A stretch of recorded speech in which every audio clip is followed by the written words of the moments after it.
Отново сме в студиото. Следва рубриката Азия в развитие, в която следим водещи теми и коментари, свързани с Азиатско-Тихоокеанския регион.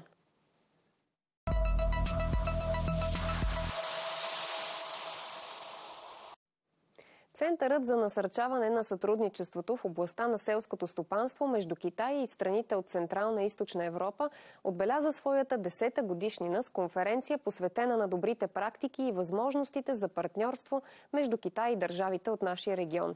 Събитието събра представители на държавни институции, академични и изследователски среди, търговски камари, бизнес асоциации и млади предприемачи.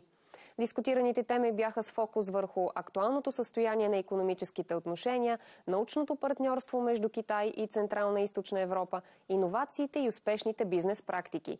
Тези теми ще коментираме и ние с доктор Момчил Станишев, директор на Центъра за насърчаване на сътрудничеството в областта на селското стопанство между Китай и страните от Централна и Източна Европа. Здравейте, доктор Станишев, благодаря, че се присъединявате към нас. Добър ден на вас и на вашите зрители. Благодаря за поканата. Как бихте описали настоящите отношения между България и Китай в областта на селското стопанство? Благодаря ви за въпроса. През последните години традиционно доброто сътрудничество между България и Китай в областта на земеделието и храните се развива активно. През 2022-2023 година България заема водеща позиция сред страните от Централна и Източна Европа по износ на земеделски и хранителни продукти към Китай.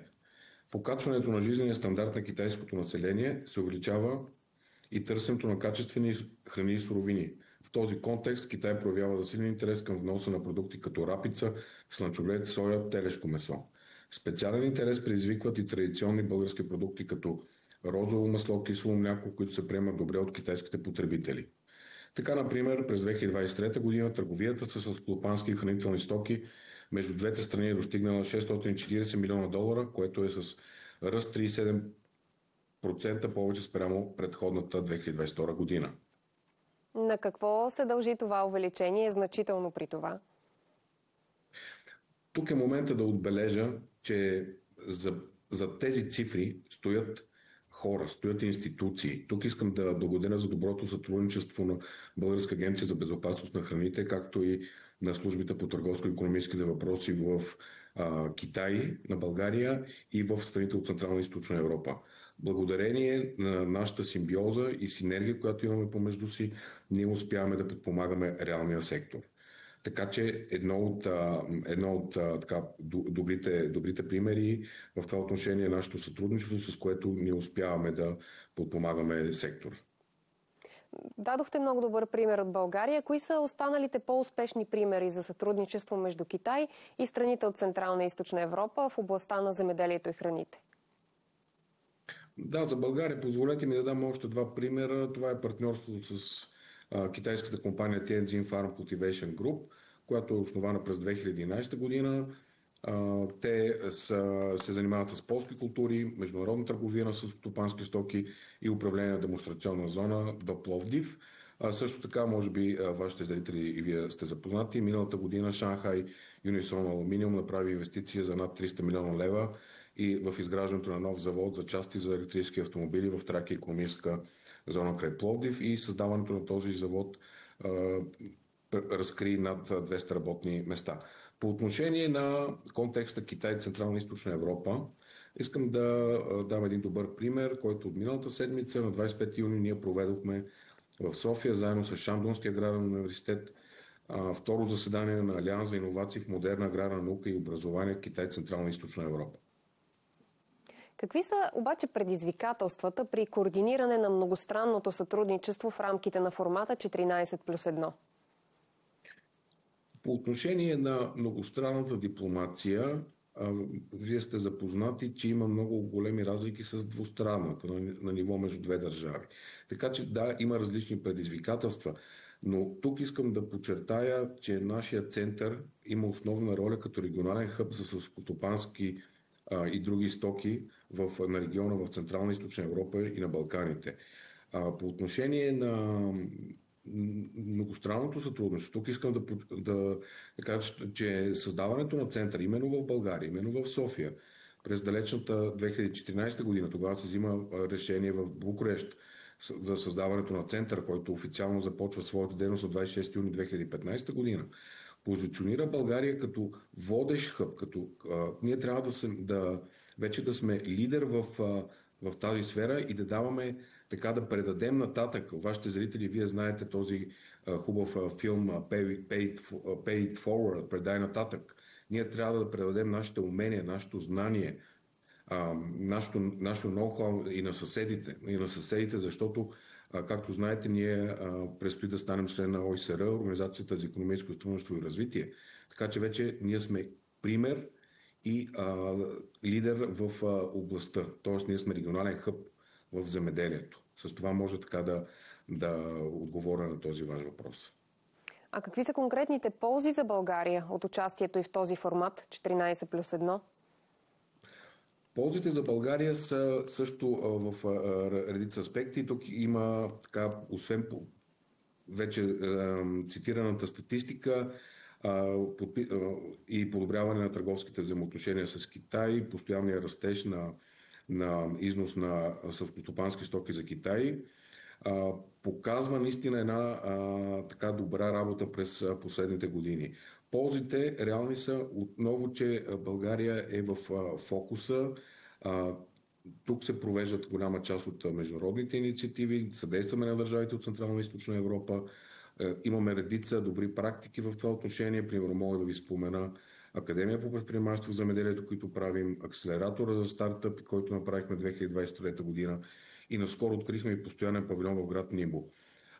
С тези дейности, както и с други наши проекти, ние помагаме на реалния сектор от селско стопанство, храни, напитки, козметика, но не само, ние помагаме и за насърчаване на академичния обмен между държавите от СИЕ и Китай. В това число създаваме възможности и за български университети да разширят сътрудничеството си с китайските академични среди. И тук мога да дам два примера от миналата седмица отново.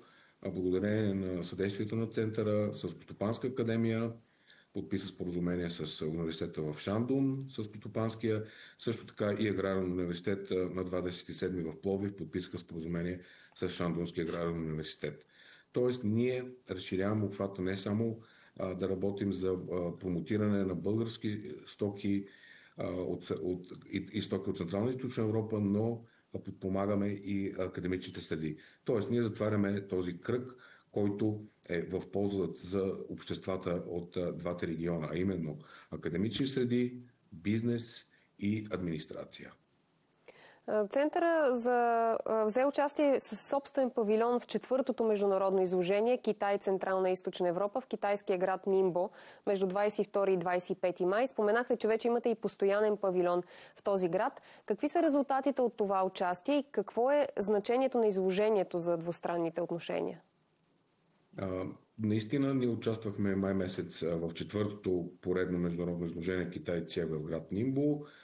То се провежда още от 2019 година, като в предишните 3 проведени издания на него са били представени над 3000 компании от Централна и Източна Европа и над 10 000 продукта от същия регион. Това е по статистика от организаторите. Участвахме с павилион с 12 компании от сектор храни, напитка и козметика, не само от България, но от Словения и Унгария. Сред фирмите, участващи на нашия павилион, бяха производители на козметични продукти, включително продукти от роза, лавандулово масло, здравословни биохрани, снаксове, безалкохолни напитки с билки, вино, хранителни добавки, олио от тиквено семе и продукти от пчелен восък. Те привлякоха интереса на посетителите на изложението, като самите фирми получиха ценна информация и създадоха контакти с други участници в това голямо изложение. Разбира се, вашите зрители и компании, които гледат предаването, могат да се информират за наши предстоящи събития и изложения на нашата официална веб страница, където там могат да получат повече информация актуално. Какви трябва да са приоритетите в сътрудничеството между България и Китай в областта на селското стопанство? От една страна, ние трябва да следим актуалните тенденции в сектор селско стопанство и храни в Китайската народна република, а също така желанието и на китайският потребител. от съществено значение за идентифициране на потенциални възможности за насърчаване на сътрудничеството между България и страните от СИЕС с Пекин. Като директор на центъра миналият месец май проведох среща с делегация от Министерството на търговията на Китай, които подчертаха, че много продукти от България и Централна и Източна Европа достигат китайския пазар чрез онлайн продажби, като броя на заетите в сферата на електронната търговия, например, е достигнал 70 милиона души и това е една посока, в която може да се ориентира сътрудничеството между България и Китай. Отделно от други приоритети бих подчертал, това е износът на българско вино. Имаме потенциал за по-големи обеми от износ на вино и се работи в тази насока с бранша и с съответни винарни. Споменахте някои от най-интересните за китайския пазар български селскостопански и хранителни продукти. Какво по-конкретно изнасяме в момента, в какви количества и има ли потенциал да се увеличи не само като разнообразие, но и като обеми продукцията, която изнасяме нататък?